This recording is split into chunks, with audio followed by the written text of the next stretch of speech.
Армысыздар қымбатты тыңдармандар.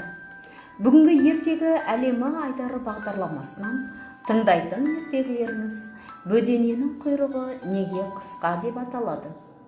Бар екен де жоқ екен, баяғыда бөдене мен түлкі дос болған екен. Бір күні түлкі бөденеге айтады: «Досым, сен мені бір өлердей күлдірші» дейді. Бөдене: «Жарайды, соңыма ер» дейді. Сөйтеді де бөдене бытпылдақ деп ұшып кете береді. Түлкі оның соңынан еріп отырады. Әлден уақытта бөдене бір ауылдың сыртына келіп қонып түлкіге: «Досым, сен осы жерде қарап отыр, мен сені қазір күлдірем» дейді. Осылай деп бөдене ұшып барып, сиыр сауып отырған бір әйелдің басына қонады. Мұны үйдің жанында ағаш жұлынып отырған күйеуі көріп: «Қатын, басыңа бөдене қонды, қозғалма, оны мен ұрып алайын» дейді. Дейді де қол ағашты алып бөденеге жіберіп қалады. Бөдене ұшып кетеді. Әйел сұлап түсіп құлап қалады. Түлкі шек-сілесі қатып күледі. Күлкісін әрең тыйған түлкі: «Досым, ризамын, өлердей күлдірдің.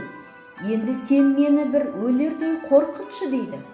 Бөдене: «Жарайды, мен бытпылдақ деп ұшып отырам. Сен көзіңді тарс жұмып, менің соңымнан еріп отыр. Көзіңді мен аш дегенде ғана аш» дейді. Осылай бөдене бытпылдақтатып ұшып отырады. Түлкі көзін жұмып, оның соңынан жортып отырады. Бір кезде бөдене түлкіге: «Көзіңді аш» дейді. Түлкі көзін ашып жіберсе, төңірегі тола ит жүгіртіп құс салған аңшы екен. Түлкінің жүрегі тас төбесінен шығады. Өлді деген осы екен деп ол бар пәрменінен қаша жөнеледі. Ит құс соңынан түсіп қуады. Түлкі бір уақытта қашып құтылып, бір бұтаның түбіне келіп демалып отырады. Әлден уақытта бөдене келеді. Оған түлкі ашуланып: «Қорқыт дегенде осылай қорқыт деп пе мен? Сен мені қорқытпақшы емес, өлтірмекші болған екенсің. Сен маған дос емес, қас екенсің. Мен сені жеймін» деп бөденеге дүрсе ұмтылады. Бөдене пыр етіп ұшып кетеді. Түлкі оның құйрығын жұлып алып қалады.